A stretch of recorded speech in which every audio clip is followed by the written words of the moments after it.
Presidente, na sexta-feira passada, o IBGE divulgou o resultado do segundo trimestre para o crescimento do PIB. O país avançou apenas 0,4% na comparação com os 3 primeiros meses do ano, quando o crescimento agora revisto fora de apenas 0,1%. Há 2 anos, o Brasil patina sem sair do lugar. As curvas, todas elas, apontam para baixo. Indicadores econômicos anunciados por várias instituições convergem para o mesmo resultado. O Brasil caminha para o segundo ano de baixo crescimento econômico. O país continua crescendo pouco. Pior que isso, não exibe perspectiva confiável de que irá recuperar o ímpeto mais à frente. São anos de desacertos que cobram agora o seu preço. Vão desde opções equivocadas de política econômica à irresponsabilidade exigida pela gestão petista para eleger Dilma Rousseff. A taxa de crescimento acumulada nos últimos 12 meses foi de 1,2%. Para todos os efeitos, é esta, portanto, a velocidade na qual a economia brasileira roda hoje. É interessante observar como esse indicador se comportou nos últimos tempos. As conclusões são reveladoras. Seu ápice coincide justamente com o período da eleição da presidente Dilma. No terceiro trimestre de 2010, o país acumulava 7,6% de crescimento em 12 meses. Desde então, sistematicamente, o indicador desceu ladeira abaixo até chegar a 1,2%, e vale registrar que há apenas um ano estava em 4,9%. O que significa isso?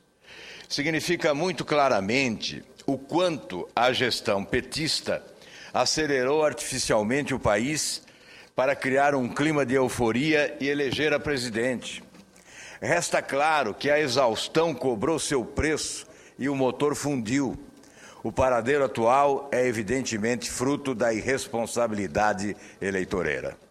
Nos 18 primeiros meses da gestão Dilma, o país cresceu apenas 2%, mostrou o jornal O Globo.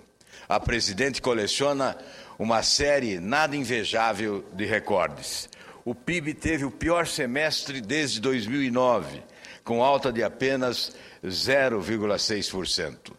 São 4 trimestres crescendo abaixo de 1%, patamar considerado mínimo para o país decolar. Trata-se do mais longo ciclo de baixo crescimento desde o Plano Real. Se o passado não brilha, o futuro apresenta-se igualmente opaco. O investimento na expansão da capacidade produtiva do país é cadente. Há 4 trimestres, o indicador cai. Desta vez, o recuo foi de 0,7% frente ao primeiro trimestre e de 3,7% sobre igual período de 2011. Em proporção do PIB, a taxa de investimento desceu a 17,9%, quando se sabe que o Brasil precisa investir no mínimo 25%. Não custa lembrar que na China a proporção é de 45%, enquanto que na Índia é de 34%.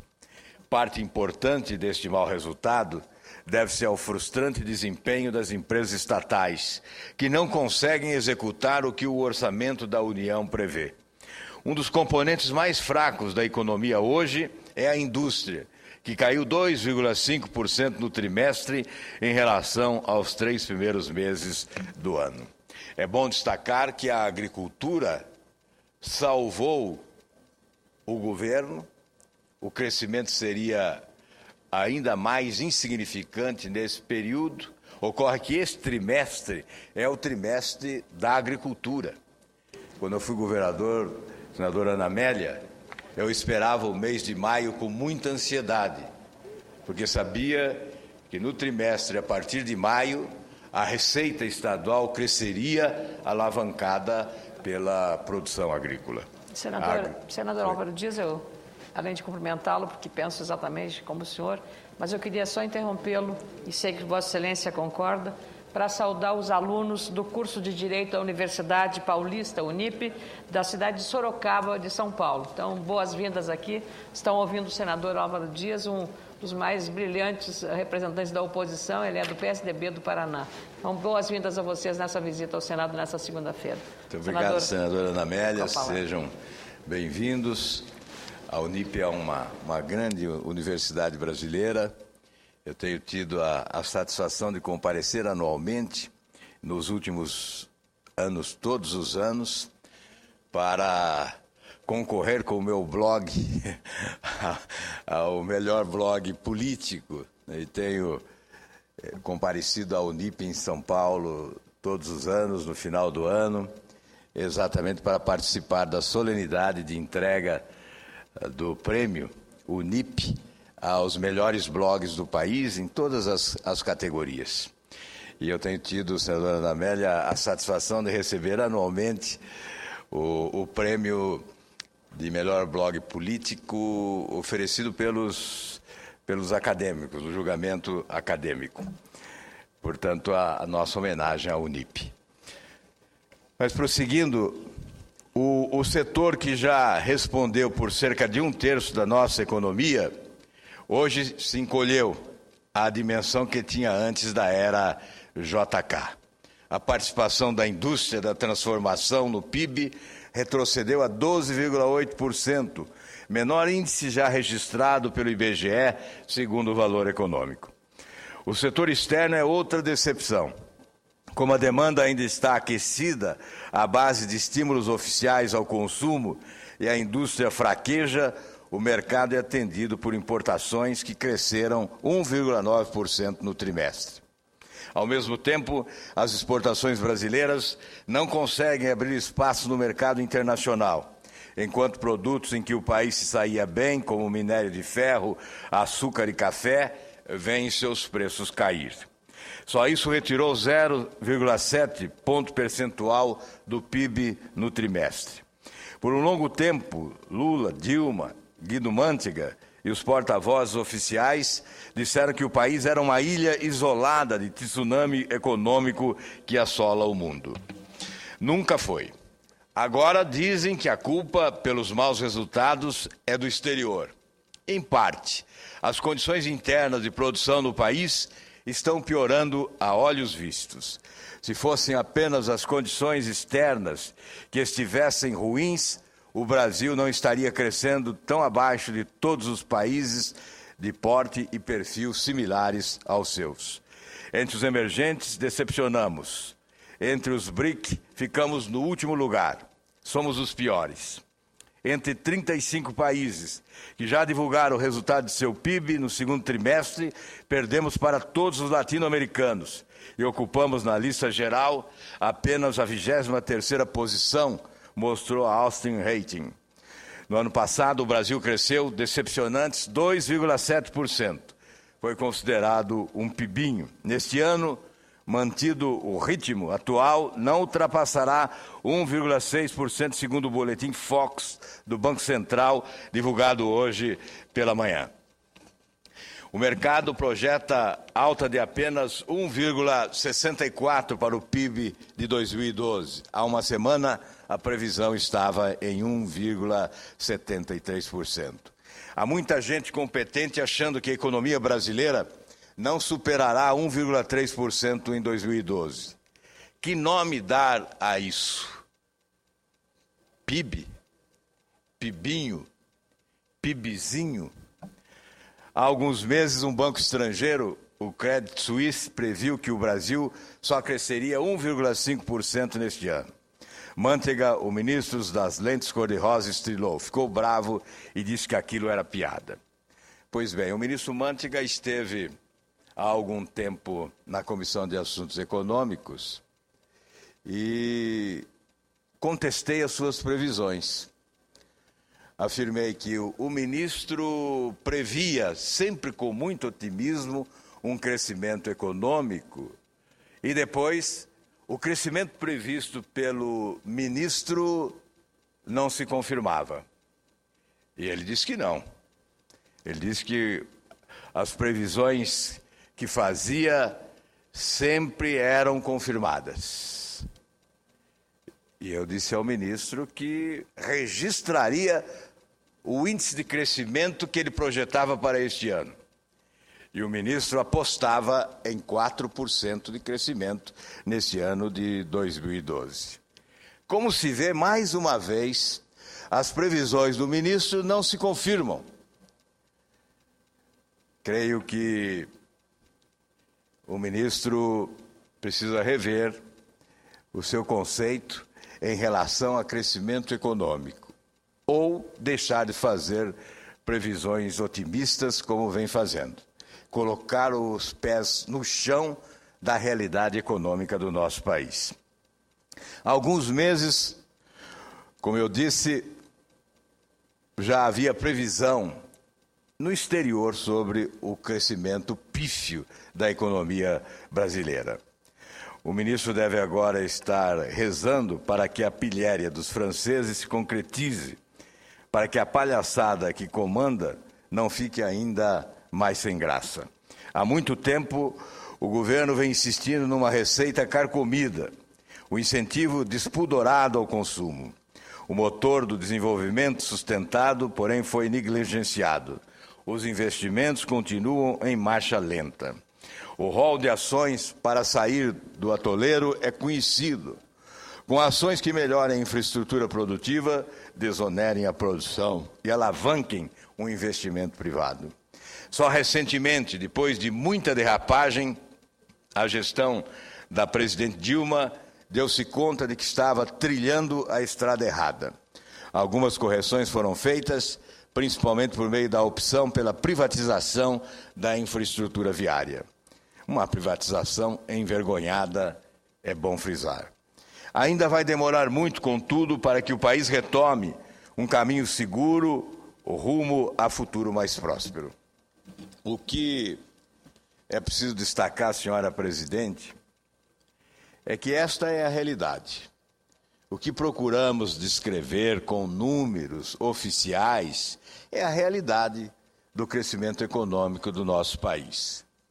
Mas se nós ligarmos à televisão, vamos verificar que mesmo a publicidade privada de grandes bancos que operam no nosso país alardeiam que o país vive um cenário de paraíso. O Brasil, para essa propaganda oficial, estatal ou privada, é um país que vive um momento ímpar de crescimento acelerado, e a realidade é outra. E não é de hoje que nós estamos dizendo isso. Há mais de 8 anos,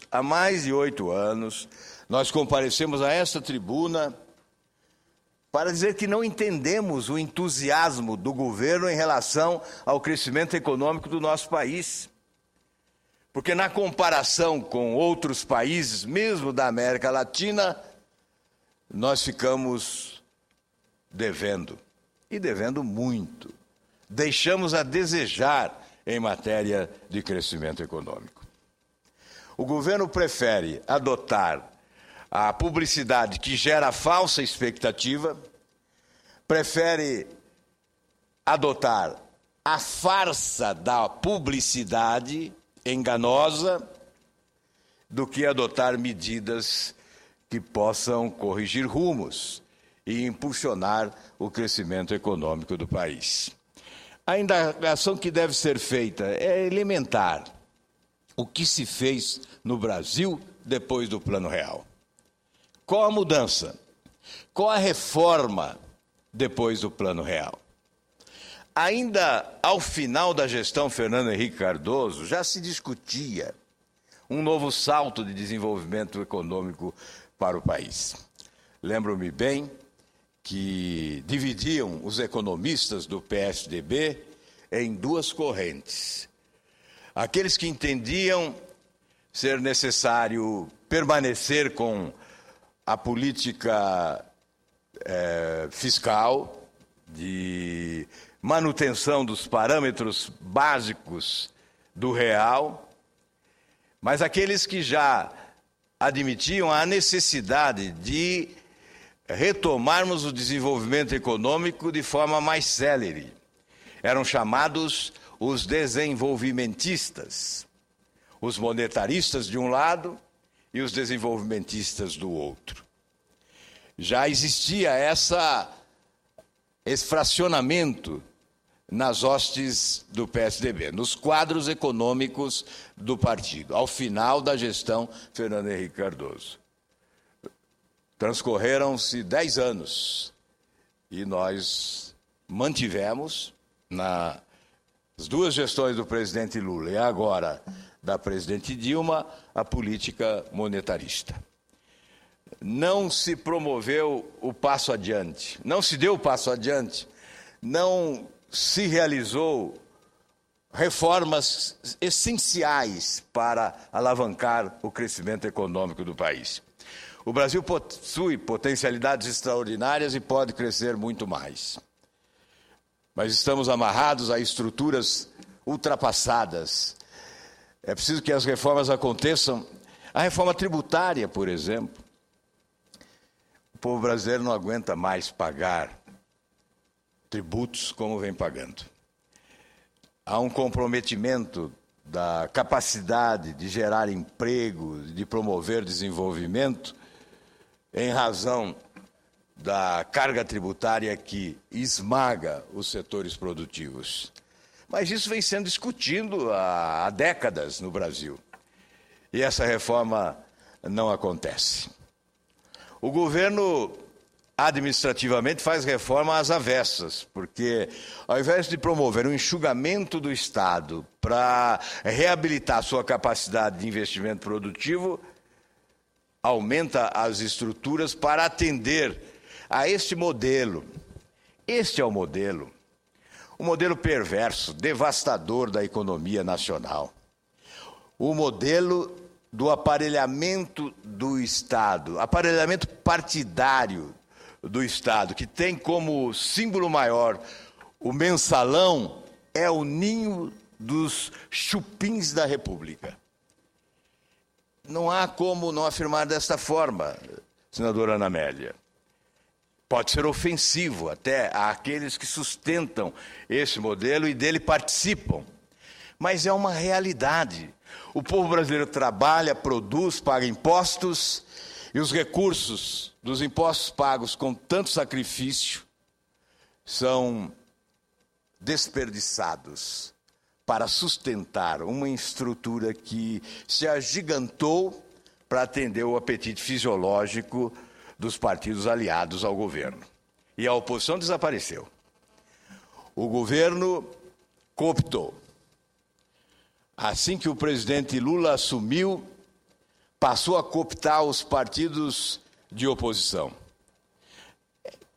Partidos supostamente de oposição. Ou partidos candidatos a fazerem oposição. E a oposição foi minguando, foi desaparecendo. Sempre me perguntam onde está a oposição. O governo a cooptou. Nós ficamos numericamente limitados. Mas isso tem um preço. Quem paga esse preço é o povo brasileiro. Paga caro. Não deveria estar pagando. O mensalão é apenas símbolo, porque o modelo está aí. O Supremo Tribunal Federal está julgando e condenando o mensalão. Certamente, é o que espera o povo brasileiro, pagarão por isso os mensaleiros, pagarão pelos crimes praticados os mensaleiros. Quem sabe alguns possam, inclusive, serem levados à prisão. Mas o modelo está presente, o modelo está vivo, o modelo não foi destruído. Esse modelo tem que ser desmontado em respeito ao povo brasileiro, que já não suporta mais pagar tantos impostos. Ainda hoje me pediram, não esqueça dos aposentados. Eles são vítimas, os aposentados são vítimas. O governo não possui recursos para atendê-los, alega não possuir recursos para atendê-los, porque a prioridade do governo é manter esse modelo, que é um modelo perverso, é um modelo que estabelece uma relação de promiscuidade do setor executivo com o legislativo e partidos políticos. É o modelo responsável pela limitação da capacidade de investir do Estado brasileiro. O meu tempo está concluído, senhora presidente, e eu quero agradecer esta concessão de tempo para dizer ao final: o governo brasileiro, a presidente Dilma, tem ainda a oportunidade de mudar rumos.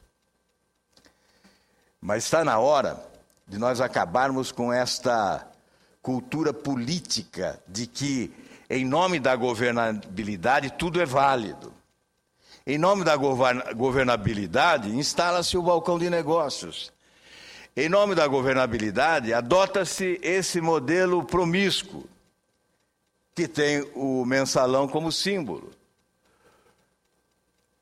Não dá mais para admitir que alguém que se eleja com a maioria dos votos dos brasileiros, numa eleição de segundo turno, que exige maioria de votos, chegue ao poder e não tenha condições de articular politicamente, e não tenha condições de estabelecer uma relação ética com o Congresso Nacional para restabelecer a dignidade da função pública no país. Não há como entender que isso não seja possível.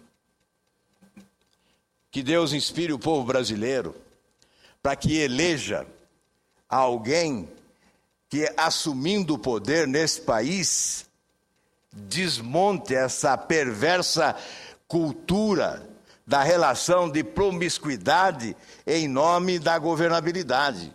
Que governabilidade é essa? Governabilidade que faz esgotar os recursos públicos em nome do projeto de poder? Governabilidade que prioriza um projeto de poder e não tem um projeto de nação? Esta é a governabilidade que tanto defendem, postulam, exigem e pagam qualquer preço por ela? Não, esta não é a governabilidade que honra o povo desse país. Muito obrigado, senhor presidente.